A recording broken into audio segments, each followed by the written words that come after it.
The morning after Marcus's firing, Emma arrived at the office braced for fallout. Instead, she found a surprise waiting at her desk. Jennifer Okonkwo, the chief technology officer and the only other woman on the executive team, stood by Emma's door holding 2 coffee cups. "Morning," Jennifer said. "Thought you could use a coffee and a friendly face." Emma blinked in surprise. She and Jennifer had interacted only minimally. A few meetings, some emails. They weren't friends. "Thank you," Emma said, accepting the coffee. "That's really kind." Jennifer followed her into the office. She was in her early 40s, brilliant and intimidating, known for her no-nonsense approach and razor-sharp technical mind. "Can I be frank?" Jennifer asked, sitting in one of Emma's chairs. "Please. You've had a rough few weeks. And yesterday's drama with Marcus didn't help." Jennifer sipped her coffee. "But I wanted you to know, not everyone thinks you're using David or that you don't deserve to be here." Emma felt her throat tighten. "Thank you. That means a lot. I've reviewed your work. It's excellent. The Sunrise campaign was brilliant strategy. And the Tech Summit sponsorship? I've been trying to get Premier Global positioned as a primary sponsor for 3 years. You did it in weeks. That's talent, Emma. Not favoritism. I appreciate you saying that. I'm not just saying it. I'm stating facts." Jennifer leaned forward. "Look, I'll be honest. When I first heard you were dating David, I was skeptical. I've seen too many women in tech get dismissed because of who they're sleeping with. But then I actually looked at your work, and I realized you're the real deal." Emma felt tears threaten. After weeks of doubt and criticism, having someone acknowledge her competence felt overwhelming. "Why are you telling me this?" Emma asked. Jennifer smiled slightly. "Because I remember what it was like being a woman in a male-dominated industry. Every success questioned. Every achievement attributed to something other than skill. It's exhausting. And lonely." She set down her coffee cup. "I should have reached out sooner. Should have offered support instead of staying neutral. I'm sorry for that. You don't need to apologize." "Yes, I do. We women need to support each other, especially in environments like this. So, consider this my official declaration of support. You have an ally, Emma. If anyone gives you grief, you let me know." Emma didn't try to stop the tears now. "Thank you, Jennifer. You have no idea how much I needed to hear that." "I think I do." Jennifer stood. "Now about that tech summit. I'd love to collaborate on the presentation strategy. I think between your communications expertise and my technical knowledge, we could really make an impact." "I'd love that." Jennifer extended her hand, and Emma shook it firmly. "Welcome to the team, Emma. The real team." Jennifer's support proved to be a turning point. With the CTO publicly backing Emma's work, other executives started treating her with more respect. The whispers didn't stop entirely, but they lessened. And when someone did make a snide comment, Jennifer was there to shut it down with facts and data. Emma threw herself into the Tech Summit preparation, working closely with Jennifer to develop a presentation that would showcase Premier Global's innovations. They spent long hours together, and Emma found herself genuinely enjoying the collaboration. "You know," Jennifer said one evening as they reviewed slide decks, "David's different since you came along." Emma looked up from her laptop. "Different how?" "Happier. Lighter. More human." Jennifer smiled. "He's always been brilliant, but he could be intense. Demanding. Since there's a warmth to him I haven't seen before." Emma felt her cheeks warm. "He makes me happy too." "Good. You deserve happiness, Emma. Both of you do." Jennifer closed her laptop. "Can I give you some unsolicited advice? Please. Don't let the job consume you. I made that mistake. Spent my entire 20s and 30s building my career, sacrificing relationships and personal life. I'm successful, yes, but I'm also 43 and single, and sometimes I wonder if it was worth it." Jennifer met Emma's eyes. "You have something special with David. Don't take it for granted. Don't let office politics or career ambitions make you forget that love is rare." Emma nodded slowly. "Thank you, Jennifer. Anytime. Now go home to your CEO. I'm sure he's missing you." Emma found David in his office, as she knew she would. He was reviewing contracts, his brow furrowed in concentration, looking exhausted and beautiful. "Working late again?" Emma asked from the doorway. David looked up, and his whole face transformed. "Emma, I thought you'd left." "I was with Jennifer, working on the Tech Summit presentation." Emma walked in, closing the door behind her. "David, we need to talk." His expression became wary. "That's never a good way to start a conversation." "It's not bad. I promise. Emma sat on his desk, facing him. I've been thinking about what you said, about us, about the future, about how to navigate this. And I think I've been so focused on what everyone else thinks that I forgot to focus on us. Emma took his hand. David, I love you. I love my job. And I'm tired of feeling like I have to choose between them or constantly justify having both.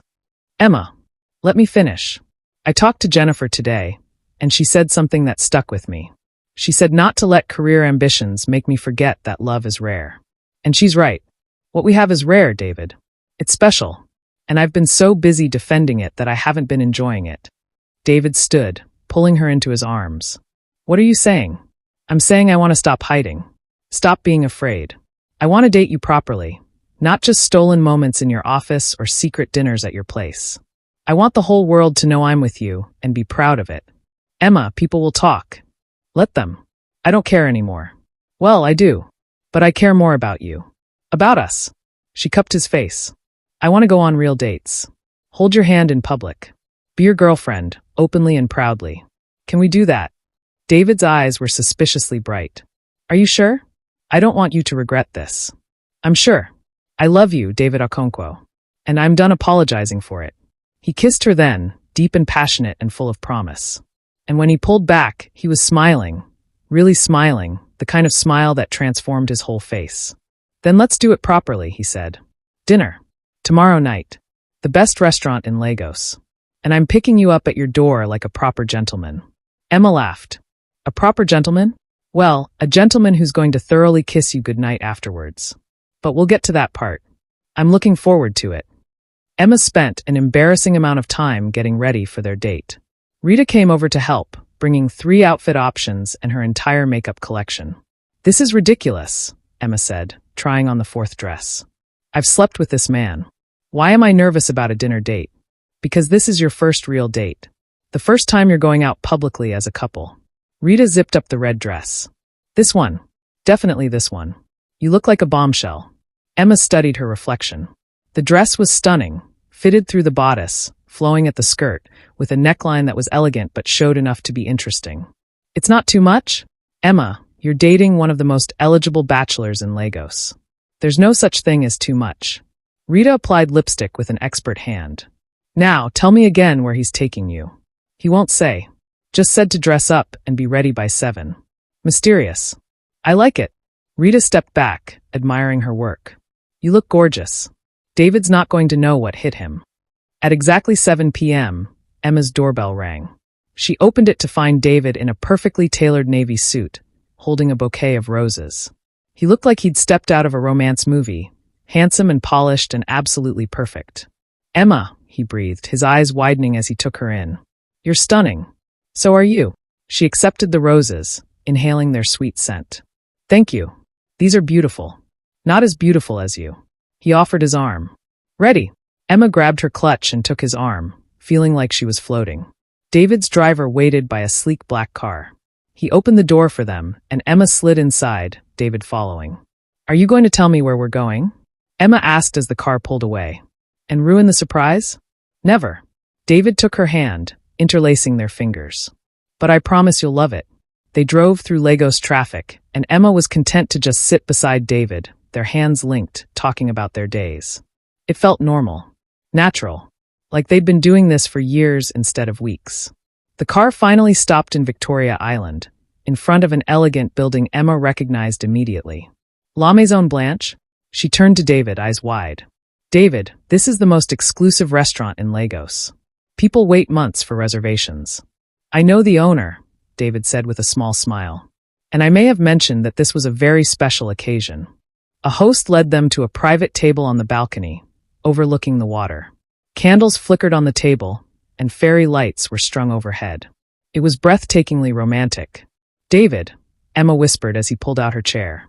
This is too much. Nothing's too much for you. He sat across from her, his eyes soft. Emma, I've wanted to take you on a proper date since the moment I met you. Let me spoil you. Please. How could she argue with that? Dinner was incredible, multiple courses, each more delicious than the last, paired with excellent wine. But even better than the food was the conversation. They talked about everything and nothing. David told her about growing up in Lagos, about his father's disappointment when he chose business over medicine, about the early days of building Premier Global when success felt impossible. Emma shared stories about London, about the loneliness of being abroad, about the moment she decided to come home and face her father's disappointment. "Do you regret it?" David asked. "Leaving London? Not for a second. Coming home led me to Premier Global, which led me to you." She smiled. "Even with all the complications, I wouldn't change it."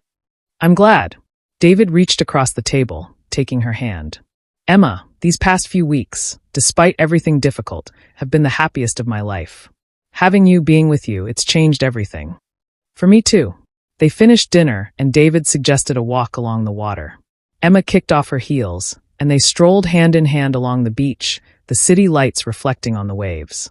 "There's something I want to ask you," David said as they walked. Emma's heart skipped. "What is it?" "Come away with me this weekend. There's a resort in Calabar I've been wanting to visit. Private bungalows, beautiful beaches. Just us." Emma turned to face him. "A weekend away? I know it's fast. And if you're not comfortable—" "Yes," Emma interrupted. "Yes, I want to go. I want to spend uninterrupted time with you, away from work and office politics and everything else. Just us." David's smile was brilliant. Yeah. She wrapped her arms around his neck. "David Okonkwo, you're kind of perfect, you know that?" "Only kind of." Emma laughed and pulled him down into a kiss. Right there on the beach, with the waves crashing nearby and the stars overhead, they kissed like they were the only two people in the world. When they finally broke apart, both breathless, David rested his forehead against hers. "I'm falling more in love with you every day," he said softly. "Just so you know." "Good," Emma whispered. "Because same." The weekend in Calabar was everything Emma could have hoped for and more. They flew down Friday evening, and David had arranged for a private bungalow right on the beach. The space was luxurious but intimate, a massive bed with gauzy curtains, a balcony overlooking the ocean, a deep tub perfect for two. "This is paradise," Emma said, standing on the balcony, breathing in the salt air. David wrapped his arms around her from behind. "I wanted us to have somewhere we could just be together. No work, no gossip, no pressure. Just us." Emma turned in his arms. "Thank you. For all of this. For being patient with me. For fighting for us. Emma, I'd fight anything for you. You know that, right?" She kissed him in answer, and they didn't leave the bungalow for hours. The weekend passed in a blur of happiness. They swam in the ocean, ate fresh seafood at beachside restaurants, explored the local markets. David was relaxed in a way Emma had never seen, laughing freely, his CEO mask completely gone, just a man in love enjoying time with his girlfriend. On their last night, they sat on their balcony, wrapped in blankets, watching the stars. "I don't want to go back," Emma admitted. "Me neither." David pulled her closer. "But we will. And we'll deal with whatever's waiting. Together." "Together," Emma echoed. Then, after a pause, "David, can I ask you something?" "Anything. Do you ever think about the future? Our future?" David was quiet for a moment. "All the time. Do you?" "Yeah." Emma's heart raced. This felt like dangerous territory, but they'd been together long enough that she needed to know. "What does it look like? In your mind?" "Honestly." David turned her to face him. "I see us building something real. Not just a relationship, but a life. I see waking up next to you every morning, building our careers together, maybe starting a family someday. I see growing old with you, Emma." Emma's eyes filled with tears. Really? I know it's early. We've only been together a few weeks. But Emma, I know how I feel. I know I want to spend my life with you." "I want that too," Emma whispered. "God, David, I want everything with you." He kissed her slow and tender, pouring every emotion into it. And when he carried her to bed, when they made love with the sound of waves crashing outside, it felt like a promise. A promise of all the tomorrows they'd have together. They returned to Lagos Sunday evening, blissfully happy and relaxed. Emma went home to unpack and prepare for the work week, already missing David even though she'd see him tomorrow. Her phone rang as she was getting ready for bed. "David, missing me already?" she answered with a smile. "Always." She could hear the smile in his voice. "But I'm actually calling because I just got an interesting email.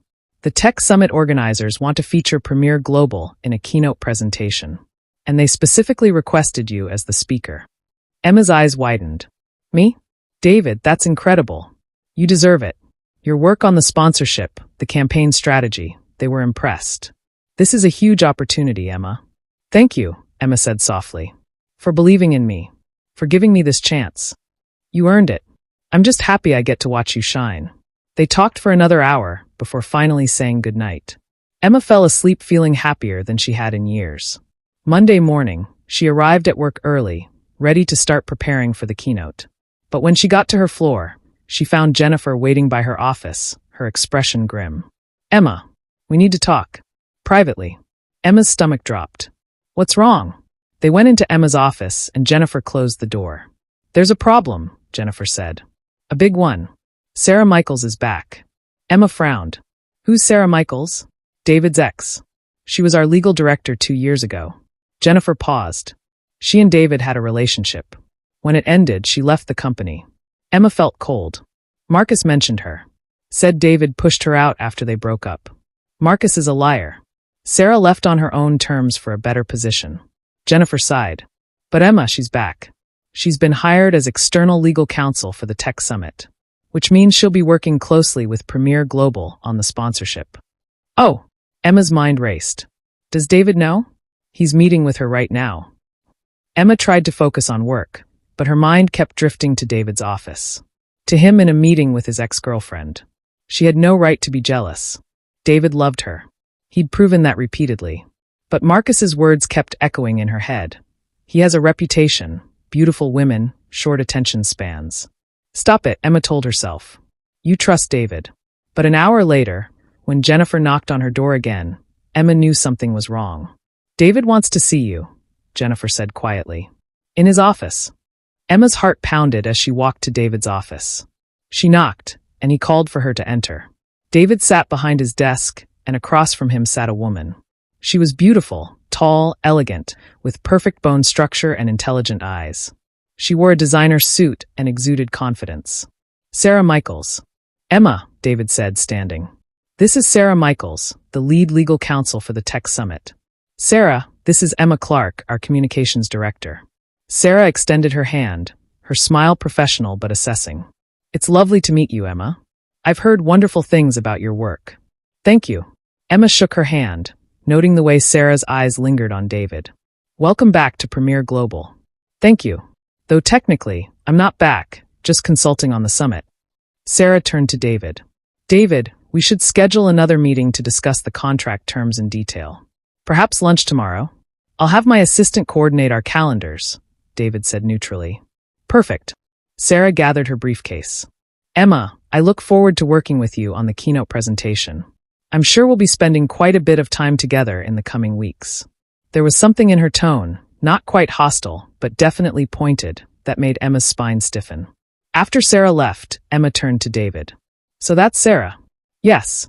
David rubbed his face tiredly. Emma, I had no idea she'd been hired as legal counsel. If I had, you would have what? Told them not to hire her? David, she's clearly qualified. She is. But this is going to be complicated. Why? You dated. It ended. That was 2 years ago, right? David was quiet for too long. David. Emma's voice was careful. What aren't you telling me? He sighed and came around the desk. Sarah and I, our relationship was serious. We were together for almost a year. And when it ended, it wasn't clean. She wanted more than I could give at the time. Marriage, commitment, a future. I was too focused on building the company. Emma's chest tightened. So you broke her heart. I hurt her, yes. And she left the company because it was too painful to work with me after. David took Emma's hands. But Emma, that was years ago. I'm not the same person I was then. And what I feel for you is completely different from what I felt for Sarah. With you, I want everything, marriage, future, all of it. You have to believe that. Emma wanted to. But doubt gnawed at her. Does she still have feelings for you? She asked quietly. I don't know. We haven't spoken in 2 years. David cupped her face. But it doesn't matter if she does. Emma, I love you. Only you. I believe you, Emma said. And she did. But that didn't make the situation any less complicated. Over the next week, Emma tried to focus on work. But Sarah's presence was unavoidable. She was at every Tech Summit planning meeting, always professional, always brilliant, and always somehow positioned near David. Emma watched them interact. The easy familiarity, The way they finished each other's sentences when discussing legal matters, the inside jokes that came from years of history. And she felt something ugly twist in her chest. Jealousy. She hated it. Hated feeling insecure and possessive. But she couldn't help noticing the way Sarah looked at David, with longing and regret and something that looked a lot like hope. She wants him back, Rita said bluntly when Emma confided in her. That woman is on a mission to reclaim her man. David's not her man. He's mine. I know that. You know that. Does Sarah know that? Emma groaned. This is a nightmare. Have you talked to David about it? What am I supposed to say? Your ex-girlfriend makes me insecure?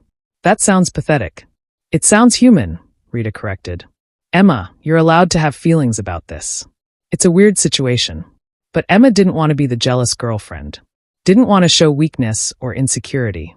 So she kept her concerns to herself and tried to maintain her professionalism. Until the day she walked into David's office unannounced and found Sarah sitting on the edge of his desk, laughing at something he'd said, her hand resting casually on his arm. They both looked up when Emma entered.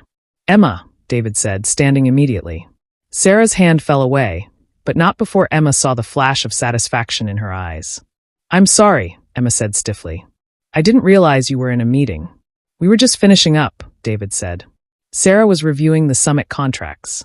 Yes, boring legal stuff, Sarah said with a smile. Though David always made even contract law entertaining.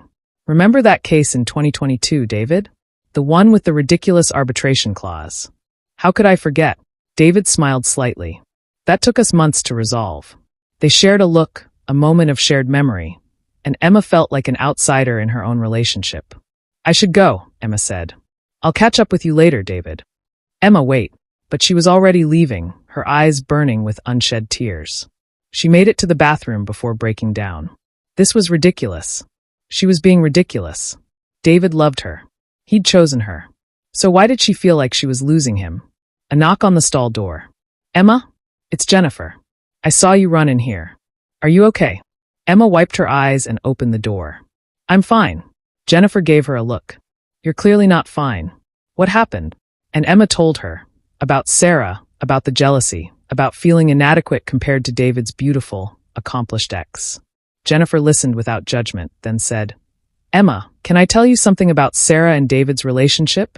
Please. Sarah loved David. Deeply. But she also loved the idea of being with the CEO of a successful company. She loved the status, the power by association. When David couldn't give her the commitment she wanted, it wasn't just about love. It was about control. About having claim to him. Jennifer met Emma's eyes. David never loved her the way he loves you. I saw them together. It was convenient, comfortable. But with you? Emma, that man lights up when you walk in a room. He's different. Happier. More human. Then why does Sarah act like she still has a claim on him? Because she probably thinks she does. Sarah's not used to losing. And seeing David with someone else, happy with someone else, that's got to sting.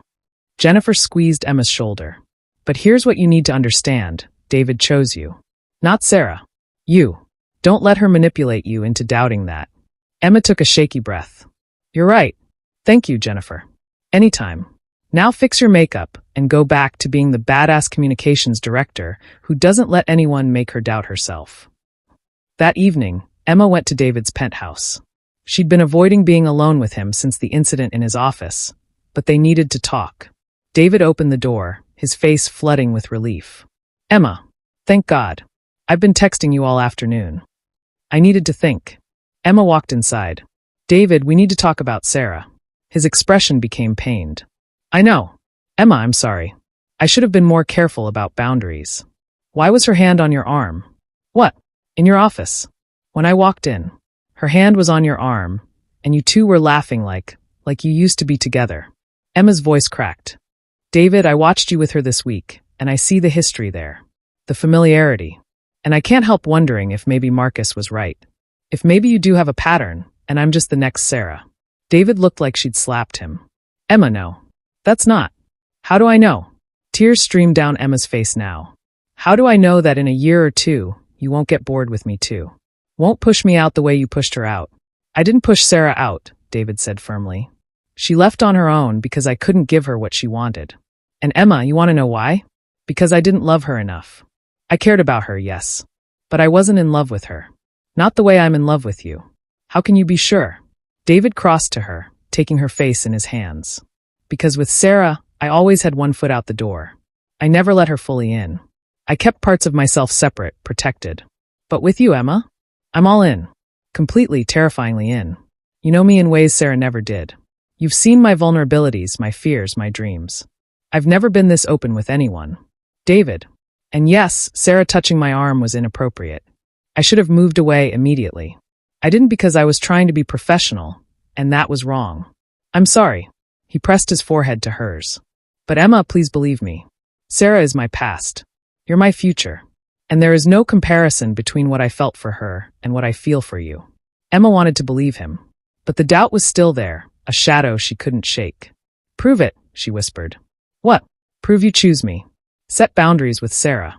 Make it clear to her, and to everyone, that what we have is real and serious and not just some temporary thing. David nodded immediately. Done. Tomorrow, I'm sitting down with Sarah and making it crystal clear that our relationship is purely professional. And Emma? He kissed her softly. I'm also doing something else. What? He pulled back, his eyes serious and full of love. I'm telling the board about us. Officially. I'm making a formal announcement that we're in a committed relationship. No more whispers or speculation. I want everyone to know that you're mine and I'm yours. Emma's breath caught.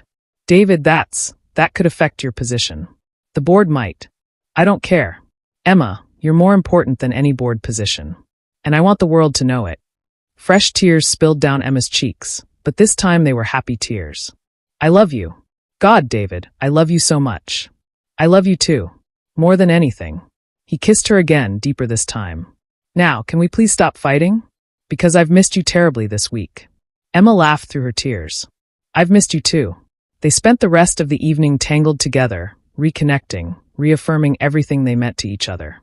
And when Emma finally fell asleep in David's arms, the doubt was gone. She trusted him. Trusted them. And whatever challenges came next, they would face them together. David kept his promise. The next morning, he called Sarah into his office. Emma wasn't present. This was something David needed to do alone, but he told her about it afterwards. I made it clear that our relationship is strictly professional, David said.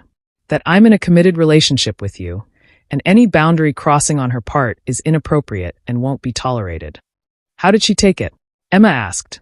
David's expression was troubled. Not well. She said she understood, but Emma, there was something in her eyes. Anger. Resentment. I think this isn't over. He was right. 2 days later, Emma was in a meeting with the Tech Summit Organizing Committee when Sarah dropped a bomb. I've been reviewing the sponsorship agreement, Sarah said, sliding a folder across the table. And I found some concerning irregularities in how the contract was negotiated. Emma's stomach dropped. What kind of irregularities? Timeline discrepancies. Preferential terms that aren't standard for sponsorships of this size. And some communication between David and the summit director that could be interpreted as inappropriate influence. The implication was clear. Emma had used her relationship with David to secure unfair advantages. That's ridiculous, Emma said firmly. Every term in that contract was negotiated professionally and fairly. David's involvement was standard oversight. Was it? Sarah's smile was sharp. Or did the CEO give his girlfriend special treatment? Because from where I'm sitting, this looks like a potential ethics violation. The room went silent. The other committee members exchanged uncomfortable glances. I think, said the summit director carefully, we should review this matter more thoroughly before making any accusations. Of course, Sarah agreed smoothly. I'm simply raising concerns that need to be addressed. For everyone's protection. Emma left the meeting shaking with rage and fear. Sarah was trying to sabotage her. Trying to make it look like Emma had used her relationship with David inappropriately. She went straight to David's office. Sarah's coming after me, Emma said without preamble.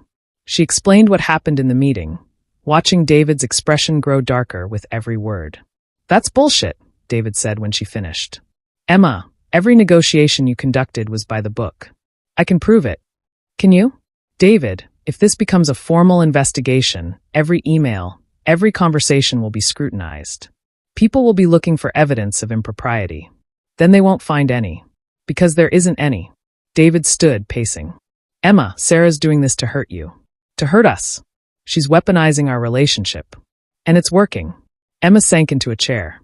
David, what if this destroys everything? My reputation, your company. It won't. David knelt in front of her, taking her hands. Emma, listen to me. We've done nothing wrong. Yes, we're in a relationship. But you've been exemplary at your job. You've followed every protocol, exceeded every expectation. Sarah can dig all she wants. She won't find anything because there's nothing to find. But the perception. Screw the perception. David's voice was fierce. Emma, I'm not letting Sarah bully you out of your job or out of my life. We're going to fight this. Together. Emma looked at him, at his fierce determination, his unwavering support, and felt her resolve strengthen. Okay, she said. We fight. But David, we need to be smart about this. We need documentation, evidence, everything to prove the sponsorship was handled properly. Already on it.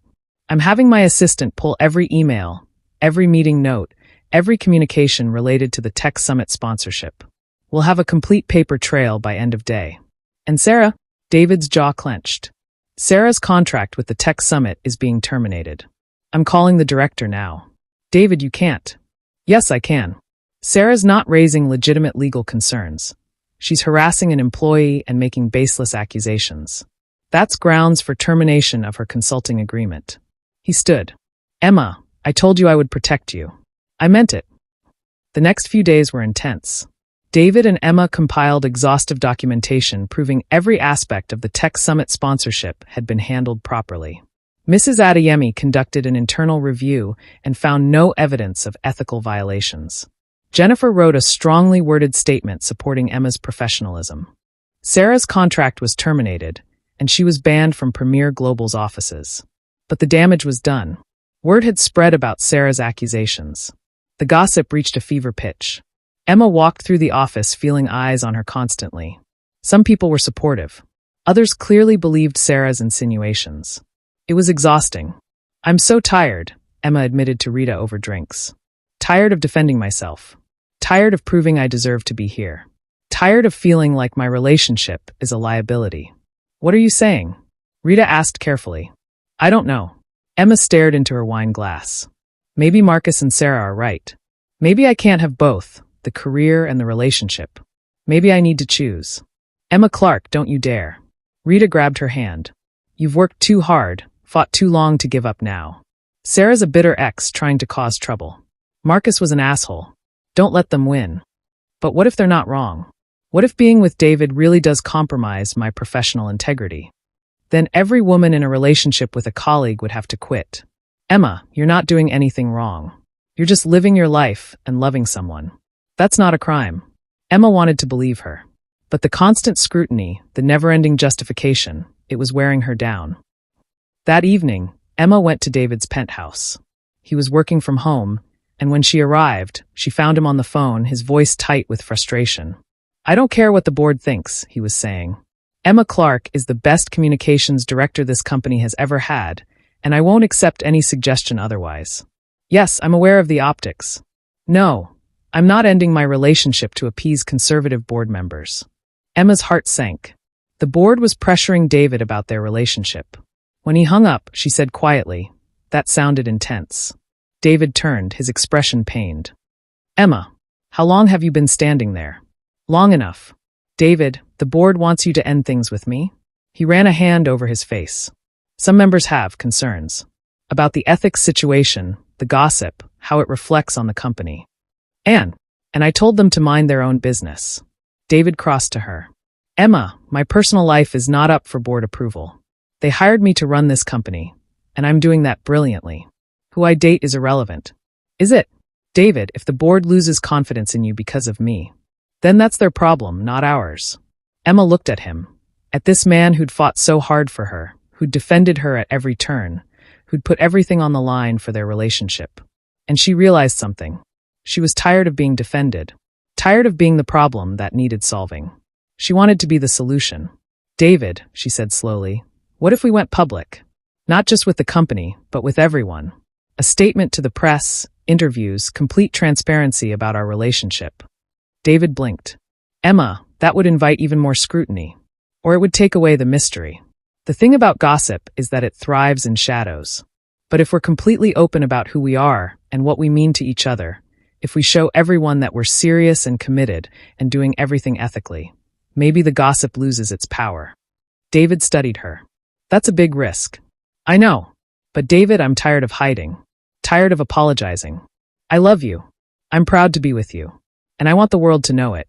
Not as some scandalous office romance, but as two professionals who fell in love and are handling it with integrity. A slow smile spread across David's face. You want to control the narrative. Exactly. I'm a communications director. This is what I do. Emma felt energy building in her chest. We do an interview with one of the major business publications. We talk about our relationship, yes, but also about the measures we've taken to ensure everything stays ethical. We get ahead of the story instead of constantly reacting to it. Emma Clark, David said admiringly. You're brilliant. I have my moments. He pulled her into his arms. Are you sure about this? Once we go public like that, there's no taking it back. I'm sure. Emma looked up at him. David, I'm done letting other people define our relationship. It's time we define it ourselves. Then let's do it. He kissed her. Together. Together, Emma agreed. The interview was scheduled for the following week with Business Africa Weekly, the continent's most respected business publication. Emma and David spent days preparing, coordinating with their PR teams, making sure their message was clear. The morning of the interview, Emma woke in David's arms, nerves and excitement warring in her stomach. Ready for this? David asked, kissing her shoulder. As ready as I'll ever be. Emma turned to face him. David, no matter what happens today, I want you to know, I don't regret any of this. Loving you, fighting for us, all of it. Me neither. He cupped her face. Emma, you're the best thing that's ever happened to me. And I'm grateful every day that you took a chance on us. Even when it's been hard? Especially then. The easy things aren't worth much. But what we have, what we've built together, that's worth everything. They got dressed in coordinating outfits. Emma in a burgundy dress, David in a suit with a burgundy tie. They looked professional, polished, and unmistakably together. The interview took place at Premier Global's headquarters, in a conference room set up with cameras and lighting. The interviewer, a respected journalist named Amara Okafor, greeted them warmly. Thank you both for agreeing to this, Amara said. I know this kind of exposure is difficult, but I promise to be fair and balanced. We appreciate that, David said. We're here because we want to be honest about our relationship and address the speculation head-on. The cameras started rolling. Mr. Okonkwo, Miss Clark, you two have become one of the most talked-about couples in Nigerian business. How did your relationship begin? Emma and David looked at each other, and Emma answered. We met during my job interview. There was an immediate connection, intellectually, professionally, and yes, personally. But we both recognized the potential complications. So we spent weeks trying to maintain professional boundaries. What changed? Amara asked. We realized, David said, that denying our feelings was making us both miserable, and that with proper safeguards and transparency, there was no reason we couldn't have both a professional relationship and a personal one. What safeguards did you put in place? Emma detailed the measures they'd taken. The HR disclosure, the change in reporting structure, the strict separation between their professional and personal interactions at work. Some people have accused you, Miss Clark, of using your relationship to advance your career. How do you respond to that? Emma had prepared for this question. I understand why people might think that, but the facts tell a different story. I was hired based on my qualifications and experience. Every project I've led, every campaign I've run, has succeeded because of strategy and hard work, not because of who I'm dating. My performance reviews, which are now conducted by HR rather than David, consistently exceed expectations. Mr. Okonkwo, there have been suggestions that your judgment is compromised by your relationship, that you show favoritism toward Miss Clark. Emma receives no preferential treatment, David said firmly. In fact, I'm probably harder on her than I am on other employees because I'm hyper-aware of the perception issues. Emma succeeds because she's brilliant at her job, and anyone who's worked with her knows that. The interview continued, covering everything from how they balance work and personal life to their future plans. Emma was impressed by David's openness. He talked about loving her, about wanting a future together, about being proud to call her his girlfriend. Finally, Amara asked, what would you say to young professionals who are afraid to pursue office relationships because of potential career consequences? Emma thought carefully. I'd say that relationships are complicated no matter where they start. Yes, office relationships have additional challenges. But if you're both committed to handling things ethically, to maintaining professionalism, to putting in the work, it's possible to make it work. The key is transparency, communication, and not letting fear dictate your choices. And David added, finding someone worth fighting for. Emma is worth every complication, every challenge, every difficult moment. Because at the end of the day, she's the person I want beside me. In work, in life, in everything. Emma's eyes filled with tears. David, I love you, he said, looking directly at her, cameras forgotten. And I'm proud to tell the world that. Amara smiled. I think that's a perfect place to end. Thank you both for your honesty. The interview aired 2 days later and went viral immediately. The response was mixed. Some people praised their honesty and transparency. Others remained critical, convinced it was all a PR move to salvage Emma's reputation. But something had shifted. Maybe it was the sincerity in David's voice when he'd said he loved her. Maybe it was Emma's clear articulation of the ethical measures they'd taken. Maybe it was simply that people were tired of the gossip and ready to move on. Whatever the reason, the intense scrutiny began to fade. Emma still faced occasional skepticism, but more people started judging her on her work rather than her relationship. The Tech Summit keynote was a massive success, earning premier global significant positive press. Projects Emma led continued to exceed expectations. And slowly, people started to see what David had seen all along. That Emma Clark was exceptional at her job, relationship or not. 3 months after the interview, Emma walked into the office to find a surprise waiting in the conference room. Her entire team, plus Jennifer, Mrs. Adeyemi, and David, all gathered around a cake. What's this? Emma asked. Your 6-month anniversary at Premier Global, Jennifer said with a smile. And we wanted to celebrate. Mrs. Adeyemi stepped forward. Emma, when you first started here, I'll admit I had concerns. Not about your competence, that was clear from day one. But about how the situation with David might affect your career. I'm happy to say I was wrong to worry. You've proven yourself 10 times over, Jennifer added. The Sunrise campaign, the Tech Summit, the media partnerships you've secured. Emma, you've transformed our communications department. And you've done it with grace and professionalism despite impossible circumstances. Emma felt tears pricking her eyes. Thank you. All of you. This has been the hardest 6 months of my career, but also the most rewarding. Speech, someone called out. Emma laughed. Okay. She looked around at the faces, colleagues who'd become friends, people who'd doubted her, and people who'd supported her from the beginning. And David, standing in the back, his eyes full of pride and love. When I came back to Nigeria, Emma said, I was running from something, from expectations, from my father's plans for my life, from a future that felt suffocating. But what I found here was something to run toward. A career I'm passionate about. Colleagues who challenge and inspire me. And her eyes met David's.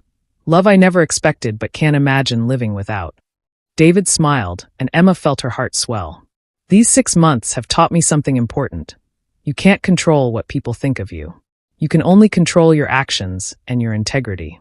And as long as you're true to yourself, as long as you fight for what matters, the right people will see your worth. To Emma, Jennifer raised her glass. To Emma, the room echoed. They cut the cake and Emma mingled, accepting congratulations and well wishes. But through it all, she was aware of David watching her, waiting. Finally, as people started drifting back to work, David approached. Can I steal you for a minute? He asked. Always. He led her to his office and closed the door. Then he pulled her into his arms, holding her close. I'm so proud of you, he murmured into her hair. Emma, you've handled everything with such strength and grace. You're incredible. I had help. Emma pulled back to look at him. David, I couldn't have done any of this without you. Your support, your belief in me, it made all the difference. We're a team, David said simply. In work and in life. He paused, then added. Actually, there's something I wanted to talk to you about. Regarding the team thing. Oh! David took her hands, his expression suddenly nervous. Emma, I know we've only been together a few months. And I know we agreed to take things slow, to be careful. But the truth is, I can't imagine my life without you. Not next month, not next year, not in 50 years. Emma's heart started racing.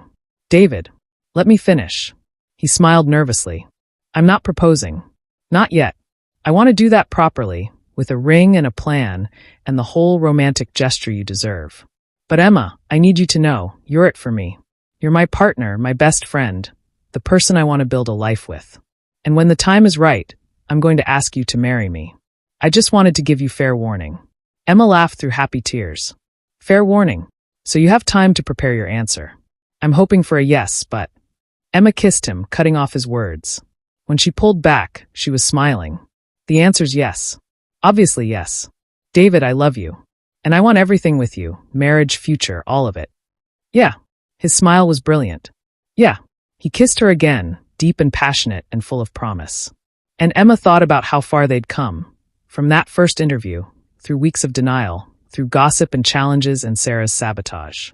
They'd fought for each other, for their relationship, for their right to love each other without apology. And they'd won. The rooftop of the Eco Hotel was transformed into a wonderland of lights and flowers. Legos spread out below, glittering and beautiful, as guests mingled with champagne glasses in hand. Emma stood in a private room, Rita fussing with the train of her wedding dress. Ivory silk with delicate beading, elegant and timeless. You look like a princess, Rita said, tears in her eyes. Emma, I'm so happy for you. Thank you. Emma squeezed her best friend's hand. For everything. For believing in us when everyone else doubted. Always. A knock on the door. Mrs. Adeyemi peeked in. Emma? Your father's here. He'd like to speak with you before the ceremony. Emma's stomach flipped. She and her father had reconciled slowly over the past year, but their relationship was still fragile. Send him in, Emma said. Her father entered, looking distinguished in his suit. He stopped when he saw her, his eyes glistening. Emma, he said softly. You're beautiful. Thank you, Dad. They stood in awkward silence for a moment. Then her father said, I owe you an apology. Several apologies, actually. Dad, please, let me say this. He took a breath. I was wrong. About your career, about your choices, about David. I wanted you to follow a certain path because it felt safe. But Emma, you've built something incredible. A career you're passionate about, a relationship that makes you happy. You've proven that you knew what you needed better than I did. Emma's eyes filled with tears. Dad, I just wanted you to be proud of me. I am. He crossed to her, taking her hands. I'm so proud of you, Emma. Not because of your job or your relationship, but because you had the courage to choose your own path. To fight for what you wanted. You're stronger than I ever gave you credit for. Thank you, Emma whispered. That means everything.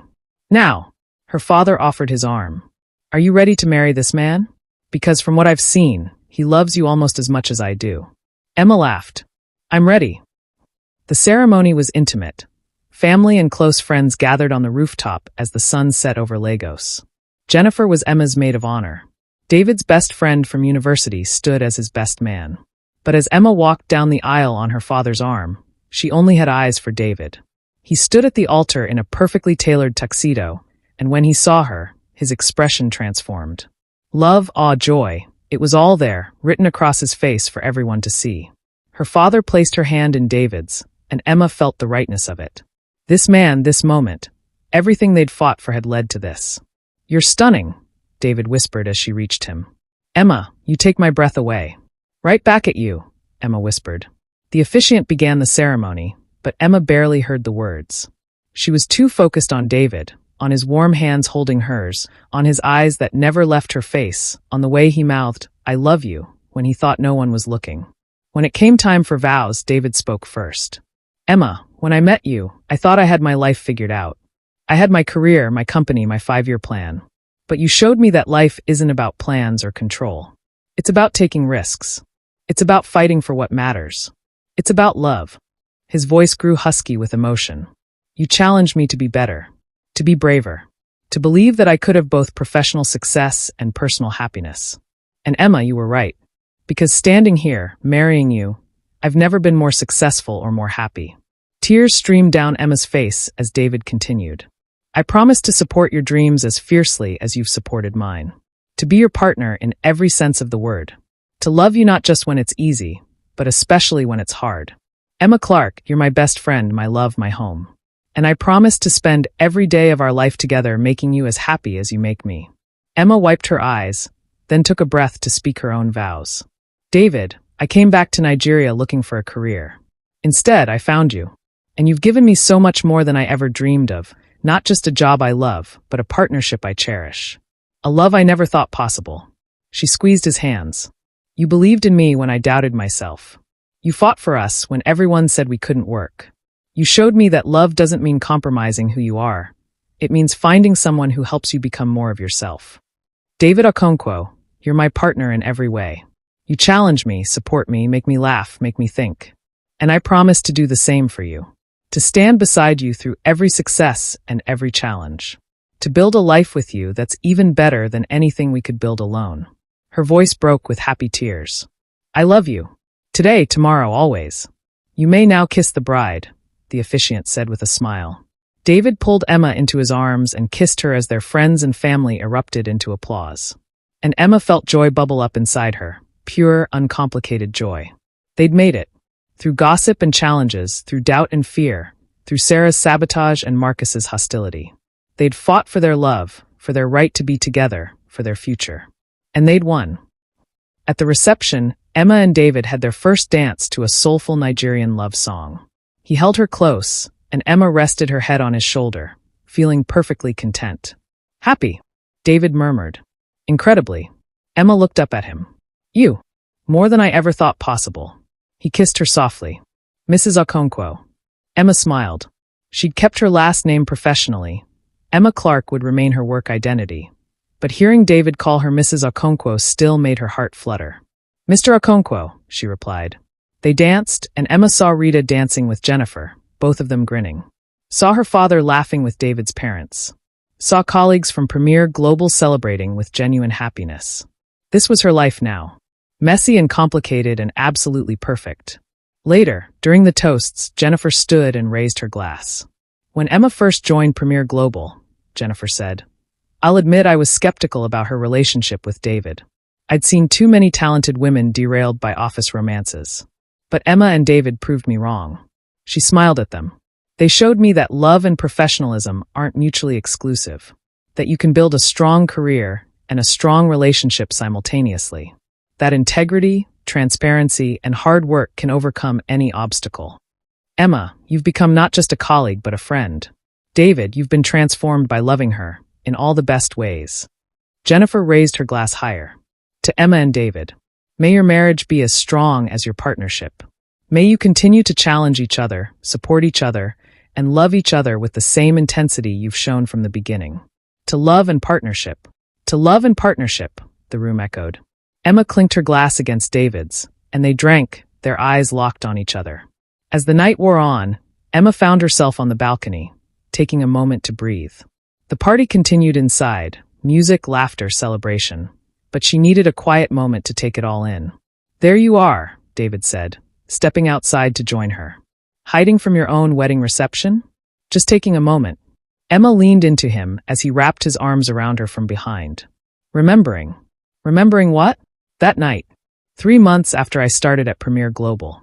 When we were in your office during the storm, and I told you I couldn't tell you not to love me. Emma smiled at the memory. I was so scared, David. Terrified of what choosing you would mean for my career, my reputation, everything. And now, Emma turned in his arms to face him. Now I know that was the best decision I ever made. Yes, it was hard. Yes, we faced challenges. But David, choosing you, choosing us, it didn't diminish me.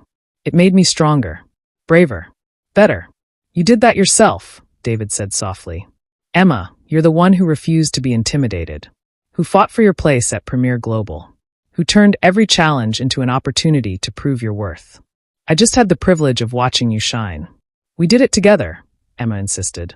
Every step of the way, we were a team. We were. We are. David cupped her face. And we always will be. Emma, I know our story hasn't been conventional. We fell in love in the worst possible circumstances. The best circumstances, Emma interrupted. David, if I'd met you any other way, I wouldn't have seen your integrity. Your willingness to fight for what's right even when it's hard. Your loyalty. Those office challenges didn't ruin our love story. They proved it was real. David's eyes were suspiciously bright. How did I get so lucky? We both got lucky. Emma kissed him. And we fought like hell to keep that luck. Rita appeared in the doorway. Sorry to interrupt the romantic moment, but Emma, your mother wants photos. And your aunties are asking when you're cutting the cake. and like 15 people want to give toasts. Emma laughed. Welcome to a Nigerian wedding. I wouldn't have it any other way, David said, taking her hand. Ready to face the chaos, Mrs. Okonkwo? With you? Always. They walked back into the reception together, hand in hand, ready to celebrate with the people who'd supported them through everything. 3 years later, Emma sat in her office at Premier Global. She'd been promoted to Vice President of Communications a year ago, reviewing the final edits of the company's annual report. Through her window, she could see Lagos spreading out below, bustling and beautiful and home. Her phone buzzed. A text from David. David, meeting running late. But I'm bringing dinner home. Your favorite from Mama Cass. Asterisk asterisk. Emma, you're the best. I love you. Asterisk asterisk. David, love you more. How did the doctor's appointment go? Asterisk asterisk.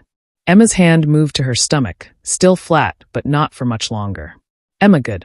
Everything looks perfect. We can tell everyone this weekend like we planned. Asterisk asterisk. David, I can't wait. Though I still think we should tell Rita first. She'll kill us if she's not the first to know. Asterisk asterisk. Emma, fair point. Dinner with Rita tomorrow. Asterisk asterisk. David, perfect. See you tonight, my love. Asterisk asterisk. Emma set down her phone, smiling. Pregnant. She and David were going to be parents. It was terrifying and exciting and absolutely perfect. A knock on her door. Jennifer poked her head in. Got a minute? I want to run something by you about the investor conference. Of course. Come in. As Jennifer sat down and they dove into strategy discussions, Emma thought about how much had changed in 3 years. She'd built a career she was proud of. She had colleagues who respected her, a reputation based on excellence rather than gossip, and a marriage that grew stronger every day. People rarely mentioned her relationship with David anymore, except to comment on how well they worked together professionally. Last month, they'd presented jointly at a major tech conference, and the audience had been focused on their ideas, not their relationship. Emma had proven, to herself and everyone else, that she could be brilliant at her job and deeply in love with her boss. That those two things weren't mutually exclusive. That with integrity, transparency, and hard work, she could have it all. Emma. Jennifer was looking at her with concern. Are you okay? You seem distracted. I'm perfect, Emma said honestly. Just grateful. For what? For everything. This job, this company, friends like you who supported me when things were hard. Emma smiled.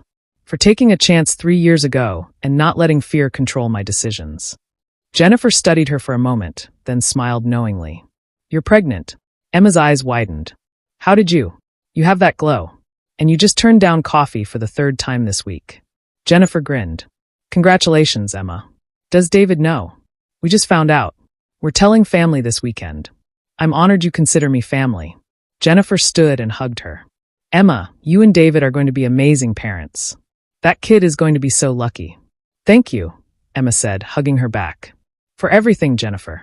For believing in me from the beginning. Always. That evening, Emma arrived at the penthouse.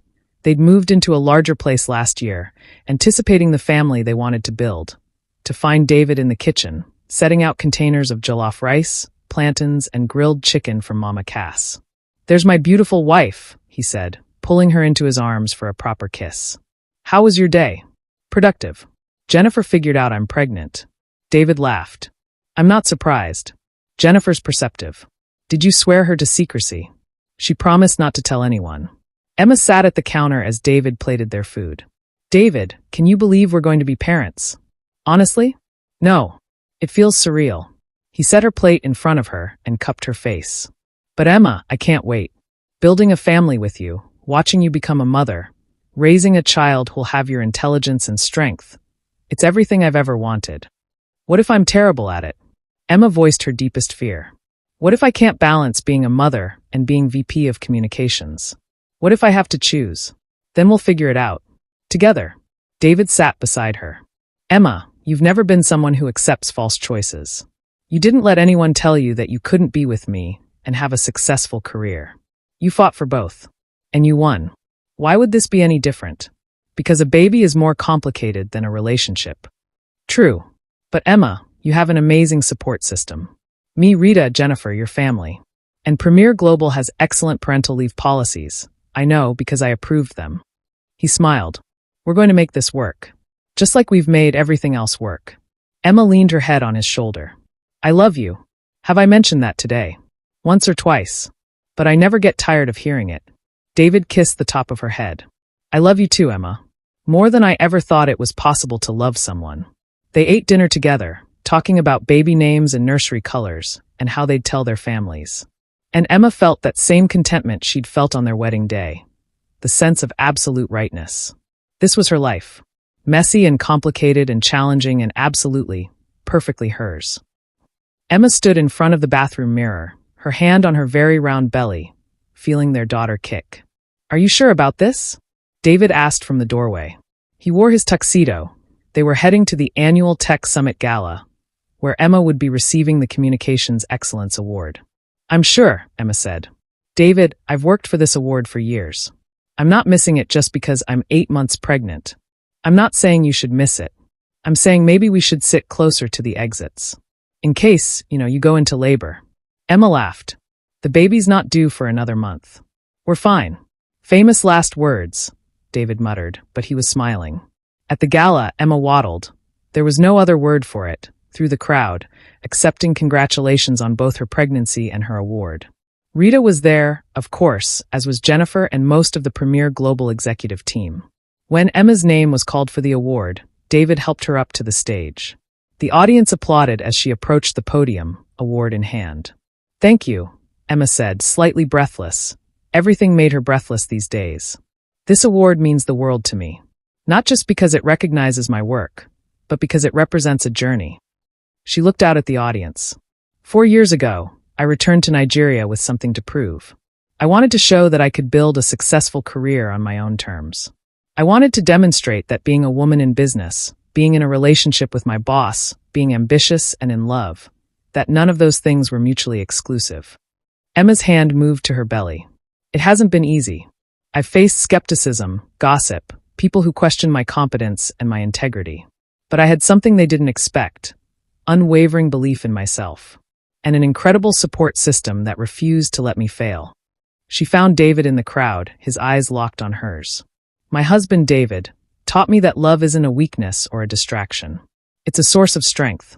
That the right partner doesn't hold you back, they push you forward. And together, you can accomplish things neither of you could achieve alone.